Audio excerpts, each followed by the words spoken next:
Hi friends, welcome back to my channel. ಇದರ ರುಚಿ ನಿಜವಾಗ್ಲೂ ನೀವು ಮರೆಯೋದೇ ಇಲ್ಲ. ಇಷ್ಟೊಂದು ಸುಲಭನಾ ಅಂತ ನೀವು ಹೇಳ್ತೀರಾ. ಆದರೆ ಈ ರೀತಿ ಮಾಡಿದರೆ ನೀವು ಹೊರಗಡೆ ತಿನ್ನೋದನ್ನೇ ಮರ್ತು ಬಿಡ್ತೀರಾ. ಇಷ್ಟೊಂದು ರುಚಿ ಮನೆಯಲ್ಲೇ ಮಾಡ್ಬೋದಾ ಅಂತ ಅನಿಸುತ್ತೆ. ಇವತ್ತು ನಾನು ಮಸಾಲ ಪುರಿ ಮನೆಯಲ್ಲೇ ಮಾಡ್ತಾ ಇದ್ದೀನಿ. ತುಂಬ ಚೆನ್ನಾಗಿರುತ್ತೆ. ಸ್ಟ್ರೀಟ್ ಸೈಡಲ್ಲಿ ಅಥವಾ ಹೋಟ್ಲು ಅಲ್ಲಿ ಇಲ್ಲಿ ನೀವು ತಿಂತಾ ಇರ್ತೀರಲ್ಲ, ಅದಕ್ಕಿಂತ ಬೆಟರ್ ನಾವು ಈ ರೀತಿ ಮನೆಯಲ್ಲೇ ಮಾಡೋದು ತಿನ್ನೋದು. ಯಾಕಂದರೆ ಯಾವುದೇ ಕಲರ್ ಹಾಕಲ್ಲ, ಯಾವುದೇ ಆಮೇಲೆ ಅಷ್ಟು ಟೇಸ್ಟಿಂಗ್ ಪೌಡ್ರ್ ಹಾಕಲ್ಲ. ಹೆಲ್ದಿಯಾಗಿ ಮನೆಯಲ್ಲೇ ಈ ರೀತಿಯಾಗಿ ನಮ್ಗೆ ಯಾವ ರೀತಿ ಬೇಕೋ ಆ ರೀತಿ ನಾವು ಮಾಡ್ಕೋಬೋದು. ನೋಡಿ, ಈ ರೀತಿಯಾಗಿ ಮಸಾಲ ಪೂರಿ ಮಾಡಿ ನೀವು ತಿಂದರೆ ಇದರ ಫ್ಯಾನ್ ಆಗಿ ಹೋಗ್ಬಿಡ್ತೀರಾ. ಅಷ್ಟೊಂದು ರುಚಿಯಾಗಿರುತ್ತೆ. ಎಲ್ಲರೂ ಇಷ್ಟಪಟ್ಟು ತಿನ್ಬೋದು ಮತ್ತು ಹೈಜಿನಿಕ್ ಆಗಿ ಆರೋಗ್ಯಕರವಾಗಿ ನಾವು ಮನೆಯಲ್ಲಿ ಮಾಡಿ ತಿನ್ಬೋದು. ಏನಂತೀರಾ? ಬನ್ನಿ, ಈ ಮಸಾಲ ಪುರಿ ಮನೆಯಲ್ಲೇ ಥಟ್ ಯಾವ ರೀತಿ ಮಾಡಬೇಕು ಅಂತ ಹೇಳ್ತೀನಿ. ಏನಾದರೂ ಮಸಾಲ ಪುರಿ ತಿನ್ನಬೇಕು, ಸ್ಟ್ರೀಟ್ ಸೈಡಲ್ಲಿ ಇರುವಂತಹ ರೆಸಿಪಿ ಏನಾದರೂ ನೆನಪಾದರೆ ಈ ರೀತಿ ಮಾಡಿ ತಿನ್ನಿ. ನೋಡಿ, ಇಲ್ಲಿ 1 ಕಪ್ಪಷ್ಟು ನಾನು ಒಣ ಬಟಾಣಿ ರಾತ್ರಿ 1 ಕಪ್ಪಷ್ಟು ನೆನೆಸಿ ಇಟ್ಟಿದ್ದೆ. ನೋಡಿ, ಇಷ್ಟೆಲ್ಲ ಆಗಿದೆ. ಇದನ್ನು ಒಂದು ಟೈಮ್ ನೀಟಾಗಿ ತೊಳೆದು ಕುಕ್ಕರಲ್ಲಿ ಹಾಕ್ಕೊಳ್ತಾ ಇದ್ದೀನಿ. 2 ಆಲೂಗಡ್ಡೆ ಸಿಪ್ಪೆ ತೆಗೆದು ಹಾಕ್ಕೊಳ್ತಾ ಇದ್ದೀನಿ. ಅದು ಮುಳುಗುವಷ್ಟು ನೋಡಿ ನೀರನ್ನು ಹಾಕ್ಕೊಂಡು ಸ್ವಲ್ಪ ಅರ್ಧ ಸ್ಪೂನಷ್ಟು ಉಪ್ಪು ಹಾಕ್ಕೊಂಡು ಮಿಕ್ಸ್ ಮಾಡಿ ಕುಕ್ಕರ್ ಲಿಡ್ಡನ್ನು ಕ್ಲೋಸ್ ಮಾಡಿ, ಈಗ ನಾನು ಗ್ಯಾಸ್ ಫ್ಲೇಮನ್ನು ಆನ್ ಮಾಡಿ ಇದನ್ನು ಒಂದು 5ರಿಂದ 6 ವಿಸಲ್ ಮಾಡ್ಕೊಳ್ತೀನಿ ಮೀಡಿಯಮ್ ಫ್ಲೇಮಲ್ಲೇ. ಯಾಕಂದರೆ ಬಟಾಣಿ ಸ್ವಲ್ಪ ಜಾಸ್ತಿ ಹೊತ್ತು ಬೇಯೋಕ್ಕೆ ಟೈಮ್ ಬೇಕು. ಸೊ ಹಾಗಾಗಿ, ಯಾಕಂದರೆ ಒಣ ಬಟಾಣಿ ಅಲ್ವಾ, ಸೊ ಹಾಗಾಗಿ ಅದಕ್ಕೆ ಟೈಮ್ ಬೇಕಾಗುತ್ತೆ. ಹಾಗಾಗಿ ಒಂದು 5ರಿಂದ 6 ವಿಸಲ್ ಮೀಡಿಯಮ್ ಫ್ಲೇಮಲ್ಲಿ ಮಾಡ್ಕೊಳ್ಳಿ. ಈಗ ಏನು ಮಾಡೋಣ, ಇಲ್ಲಿ ಒಂದು ಈರುಳ್ಳಿ ಮತ್ತು ಟೊಮೊಟೊ ಕೂಡ ಕಟ್ ಮಾಡಿ ಇಟ್ಕೊಳ್ತೀನಿ.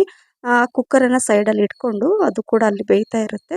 ಇಲ್ಲಿ ಒಂದು ಪ್ಯಾನ್ ಇಟ್ಕೊಂಡು ಇದಕ್ಕೊಂದು ಮಸಾಲೆ ರೆಡಿ ಮಾಡ್ಕೊಳ್ಳೋಣ.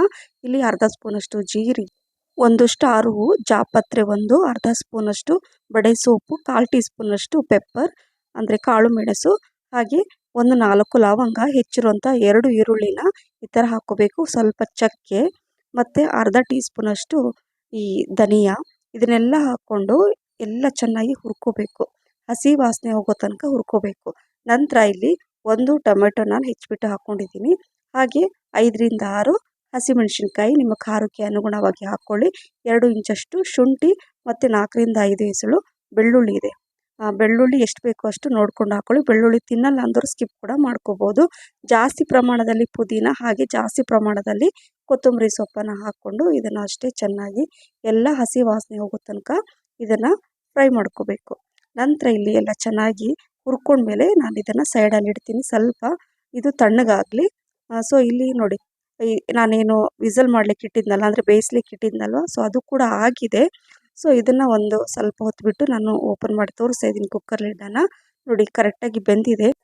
ಬಟಾಣಿ ಸಿಪ್ಪೆಲ್ಲ ಈ ರೀತಿ ಬಂದಿರುತ್ತೆ, ಅದನ್ನೆಲ್ಲ ಚೆಲ್ಬಿಡ್ತಾ ಇದ್ದೀನಿ. ಮೇಲೆಲ್ಲ ಅದ್ರ ಬಿಟ್ಕೊಳ್ಳುತ್ತೆ, ಚೆನ್ನಾಗಿ ಕುದ್ದಿರುತ್ತಲ್ವ. ಸೊ ಹಾಗಾಗಿ ಆ ಮೇಲಿಂದೆಲ್ಲ ಆ ಬಟಾಣಿ ಮೇಲಿನ ಸಿಪ್ಪೆ ಎಲ್ಲ ಬಂದಿರುತ್ತೆ. ಸೊ ಅದನ್ನೆಲ್ಲ ತೆಗೆದು ನೋಡಿ, ಕರೆಕ್ಟಾಗಿ ಬೆಂದಿದೆ. ಈ ರೀತಿಯಾಗಿ ಅದನ್ನು ಬೇಯಿಸಬೇಕು. ಸೊ ಆವಾಗ ಏನಾಗುತ್ತೆ, ತಿನ್ನಲಿಕ್ಕೂ ಚೆನ್ನಾಗಿರುತ್ತೆ. ಸೊ ಅದನ್ನೆಲ್ಲ ಮಿಕ್ಸ್ ಮಾಡಿ ಈಗ ಸೈಡಲ್ಲಿ ಇಟ್ಕೊಂಡಿದ್ದೀನಿ. ಅಷ್ಟರಲ್ಲಿ ಇದು ಸ್ವಲ್ಪ ತಣ್ಣಗಾಗಿದೆ. ಸೊ ಇದನ್ನು ಒಂದು ಮಿಕ್ಸಿ ಜಾರಲ್ಲಿ ಹಾಕ್ಕೊಂಡು ನೋಡಿ, ಈ ಮಸಾಲೆನೇ ಮೇನು. ಈ ರುಚಿ ಬರಲಿಕ್ಕೆ ಈ ಮಸಾಲೆ ತುಂಬ ಚೆನ್ನಾಗಿರುತ್ತೆ. ಸೊ ಇಲ್ಲಿ 2 ಸ್ಪೂನಷ್ಟು ನಾನು ಬಟಾಣಿ ಇದೆ ಅಲ್ವಾ, ಅಂದರೆ ಆಲೂಗಡ್ಡೆ ಬಟಾಣಿ ಮಿಕ್ಸ್ ಮಾಡಿಟ್ಟಿದ್ನಲ್ಲ, ಅದನ್ನು ಹಾಕ್ಕೊಂಡು ಸ್ವಲ್ಪ ನೀರು ಹಾಕ್ಕೊಂಡು ಇದನ್ನು ರುಬ್ಕೊಳ್ತೀನಿ ಈ ಮಸಾಲೆ. ಸೊ ಇಲ್ಲಿ ಇನ್ನೊಂದು ಅದೇ ಪ್ಯಾನ್ ಇಟ್ಕೊಂಡು ಗ್ಯಾಸ್ ಫ್ಲೇಮನ್ನು ಕೂಡ ಆನ್ ಮಾಡಿದ್ದೀನಿ. ಸ್ವಲ್ಪ ಬಿಸಿ ಆಗಲಿ. ಸೊ ಈಗೇನು ಮಾಡಬೇಕಂದ್ರೆ, ಅದೇ ಪ್ಯಾನಲ್ಲಿ ನಾನು ಈ ಮಸಾಲೆನ ಹಾಕ್ಕೊಳ್ತಾ ಇದ್ದೀನಿ. ಮತ್ತು ಎಣ್ಣೆ ಬೇಕಾದರೆ ನೀವು ಹಾಕ್ಕೋಬೋದು, ಬೇಡ ಅಂದರೆ ಸ್ಕಿಪ್ ಮಾಡ್ಬೋದು. ಇಲ್ಲಿ ಎಣ್ಣೆ ಮತ್ತೆ ನಾನು ಹಾಕ್ತಾ ಇಲ್ಲ, ಆದಷ್ಟು ಎಣ್ಣೆನ ಕಡಿಮೆ ಮಾಡ್ತಾ ಇದ್ದೀನಿ. ಸೊ ನೋಡಿ, ಇದನ್ನು ಹಾಕ್ಕೊಂಡು, ಅಂದರೆ ಮಸಾಲೆ ರುಬ್ಬಿರೋ ಮಸಾಲೆನೇ ಹಾಕ್ಕೊಂಡು ಮಿಕ್ಸ್ ಮಾಡಿ, ಸ್ವಲ್ಪ ನೀರು, ಮಿಕ್ಸಿ ಜಾರಲ್ಲಿ ಸ್ವಲ್ಪ ನೀರು ಹಾಕ್ಕೊಂಡು ಅದನ್ನು ಕೂಡ ಸ್ವಲ್ಪ ಎಲ್ಲ ಮಿಕ್ಸ್ ಮಾಡಿಕೊಂಡು ಅದರಲ್ಲಿ ಹಾಕ್ಕೊಳ್ತಾ ಇದ್ದೀನಿ ಮಸಾಲೆಯಲ್ಲಿ. ಸೊ ಈ ಮಸಾಲೆ ಇದೆಯಲ್ವಾ, ತುಂಬ ರುಚಿಯಾಗಿರುತ್ತೆ. ನಾವು ಯಾವುದೇ ಪ್ಯಾಕೆಟ್ ಮಸಾಲೆನೂ ಕೂಡ ಯೂಸ್ ಮಾಡಿಲ್ಲ. ಮನೆಯಲ್ಲೇ ಇರುವಂತಹ ಎಲ್ಲ ಮಸಾಲೆನ ನಾವು ಇದರಲ್ಲಿ ಹಾಕ್ಕೊಂಡು ಫ್ರೈ ಮಾಡ್ಕೊಂಡು ಯೂಸ್ ಮಾಡ್ತಾಯಿದ್ವಿ. ಸ್ವಲ್ಪ ಅರಿಶಿಣ, ರುಚಿಗೆ ತಕ್ಕಷ್ಟು ಉಪ್ಪನ್ನು ಹಾಕ್ಕೊಂಡು ಚೆನ್ನಾಗಿ ಇದನ್ನು ಮಿಕ್ಸ್ ಮಾಡ್ಕೋಬೇಕು. ಸೊ ಈ ಮಸಾಲೆ ಚೆನ್ನಾಗಿ ಮಿಕ್ಸ್ ಆದಮೇಲೆ ಈಗೇನು ಮಾಡಬೇಕಂದ್ರೆ, ಏನು ಈ ಬೇಯಿಸಿರುವಂಥ ಆಲೂಗಡ್ಡೆ ಮತ್ತು ಈ ಬಟಾಣಿ ಇದೆಯಲ್ವಾ, ಸೊ ಅದನ್ನು ಇದರಲ್ಲಿ ಹಾಕ್ಕೊಂಡು ಈ ಮಸಾಲೆಯಲ್ಲಿ ಚೆನ್ನಾಗಿ ಕುದಿಸ್ಬೇಕು. ಏನಂದರೆ, ಮೊದಲೇ ಆಲ್ರೆಡಿ ಎಲ್ಲ ಚೆನ್ನಾಗಿ ಕುದಿಸ್ಕೊಂಡಿರ್ತೀವಿ. ಆಮೇಲೆ ಒಂದು 2-3 ಕುದಿ ಚೆನ್ನಾಗಿ ಬಂದರೆ ಸಾಕಾಗತ್ತೆ. ಈಗ ಇದಕ್ಕೆ ಒಂದು ಸಿಂಪಲ್ಲಾಗಿ ಒಂದು ಒಗ್ಗರಣೆ ಕೊಡೋಣ. 2 ಟೀ ಸ್ಪೂನಷ್ಟು ಎಣ್ಣೆ, ಒಂದು ಪಲಾವ್ ಎಲೆ, ಸ್ವಲ್ಪ ಇಂಗು ಮತ್ತು ಸ್ವಲ್ಪ 1 ಟೀ ಸ್ಪೂನಷ್ಟು ಖಾರದ ಪುಡಿ ಹಾಕ್ಕೊಂಡು ನೋಡಿ, ಇದನ್ನು ಈ ರೀತಿಯಾಗಿ ಒಗ್ಗರಣೆ ಕೊಟ್ಬಿಟ್ರೆ ಆಹಾ, ಏನು ಘಮ ಘಮ ಪರಿಮಳ ಎಷ್ಟು ಚೆನ್ನಾಗಿ ಬಂತು ಅಂತೀರಾ. ಮನೆ ತುಂಬ ಪರಿಮಳ ಎಷ್ಟು ಚೆನ್ನಾಗಿ ಬಂತು ಅಂದರೆ ರಿಯಲಿ ನೀವು ಮಾಡಿ ತಿಂದಮೇಲೆ ಗೊತ್ತಾಗುತ್ತೆ. ಇನ್ನೊಂದು ಸ್ವಲ್ಪ ಅರ್ಧ ಗ್ಲಾಸ್ ಅಷ್ಟು ನೀರನ್ನು ಹಾಕ್ಕೊಂಡು ಇದನ್ನು ಮಿಕ್ಸ್ ಮಾಡ್ಕೊಳ್ತಾ ಇದ್ದೀನಿ. ಚೆನ್ನಾಗಿ ಒಂದು 2-3 ನಿಮಿಷ ಚೆನ್ನಾಗಿ ಕುದ್ರೆ ಸಾಕು. ಇಲ್ಲಿ 1 ಟೀ ಸ್ಪೂನಷ್ಟು ಆಮ್ಚೂರ್ ಪೌಡ್ರ್ ಹಾಕ್ಕೊಳ್ತಾ ಇದ್ದೀನಿ. ಇದ್ರೆ ಹಾಕ್ಕೊಳ್ಳಿ, ಇಲ್ಲಾಂದರೆ ಸ್ವಲ್ಪ ಹುಣಸೆಹಣ್ಣು ರಸ ಹಾಕ್ಕೋಬೋದು ಅಥವಾ ನಿಂಬೆಹಣ್ಣಿನ ರಸ ಕೂಡ ಹಾಕ್ಕೋಬೋದು. ಸೊ ಇದನ್ನೆಲ್ಲ ಹಾಕ್ಕೊಂಡು ಚೆನ್ನಾಗಿ ಮಿಕ್ಸ್ ಮಾಡಿ 1-2 ನಿಮಿಷ ಕುದಿ ಬಂದರೆ ಸಾಕು. ಹೋಮ್ ಮೇಡ್ ಮಸಾಲ ಪೂರಿನ ಈ ರೀತಿ ಮಾಡಿ ತಿನ್ನಿ. ರಿಯಲಿ ಇದರ ರುಚಿ ಅಂತೂ ನೀವು ಮರೆಯೋದೇ ಇಲ್ಲ. ಇದರ ಫ್ಯಾನ್ ಆಗಿಬಿಡ್ತೀರಾ ಅಂತ ನಿಮಗೆ ಪದೇ ಪದೇ ಹೇಳ್ತಾ ಇದ್ದೀನಿ. ಸೊ ಈಗ ಗ್ಯಾಸ್ ಫ್ಲೇಮನ್ನು ಆಫ್ ಮಾಡಿಬಿಟ್ಟು ಇದನ್ನು ಸೈಡಲ್ಲಿ ಇಡ್ತೀನಿ. ಇದು ಬಿಸಿ ಬಿಸಿ ಇದ್ದಾಗಲೇ ಇದನ್ನು ತಿನ್ನಿ, ತುಂಬ ಚೆನ್ನಾಗಿರುತ್ತೆ. ತಣ್ಣಗಾದರೆ ಏನು ಮಾಡ್ತೀರಾ ಅಂದರೆ ಮತ್ತೆ ನೀವು ಸ್ವಲ್ಪ ಬಿಸಿ ನೀರನ್ನು ಮಾಡಿಕೊಂಡು ಅದರಲ್ಲಿ ಹಾಕ್ಕೊಂಡು ಬಿಸಿ ಮಾಡಿಕೊಂಡು ನೀವು ತಿನ್ಬೋದು. ಸೊ ಹಾಗಾಗಿ ಇವಾಗ ಇದು ರೆಡಿ ಆಯಿತು. ಈಗ ನಾನು ಇದನ್ನು ತಿನ್ನಲಿಕ್ಕೆ ಕೊಡ್ತೀನಿ. ರಿಯಲಿ ಇದನ್ನು ತಿಂದು ಎಷ್ಟು ಚೆನ್ನಾಗಿದೆ ಅಂತ ತುಂಬಾ ಖುಷಿಪಟ್ಟು ತಿಂದರು ಫ್ರೆಂಡ್ಸ್. ಹಾಗಾಗಿ ಮಿಸ್ ಮಾಡದೆ ನೀವು ಮಾಡಿ ತಿನ್ನಿ. ನೋಡಿ, ಈ ಪೂರಿ ರೆಸಿಪಿನ ಕೂಡ ನಾನು ಆಲ್ರೆಡಿ ನಿಮ್ಗೆ ಶೇರ್ ಮಾಡಿದ್ದೀನಿ.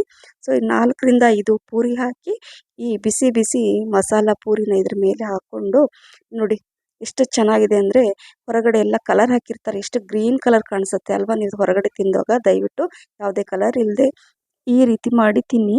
ಸ್ವಲ್ಪ ಈರುಳ್ಳಿ, ಆಮೇಲೆ ಟೊಮೆಟೊ, ಆಮೇಲೆ ತುರಿದಿರುವಂತಹ ಈ ಕ್ಯಾರೆಟ್, ಸ್ವಲ್ಪ ಕೊತ್ತಂಬರಿ ಸೊಪ್ಪು, ಈ ಸ್ವೀಟ್ ಚಟ್ನಿ, ಇದು ಆಲ್ರೆಡಿ ನಿಮಗೆ ಹೇಳಿದ್ದೀನಿ, ತೋರಿಸಿದ್ದೀನಿ ಈ ರೆಸಿಪಿ.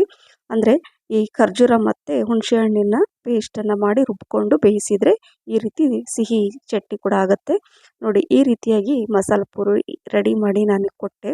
ಎಲ್ಲರೂ ಇಷ್ಟಪಟ್ಟು ತಿಂದರು, ತುಂಬಾ ಎಂಜಾಯ್ ಮಾಡಿ ತಿಂದರು.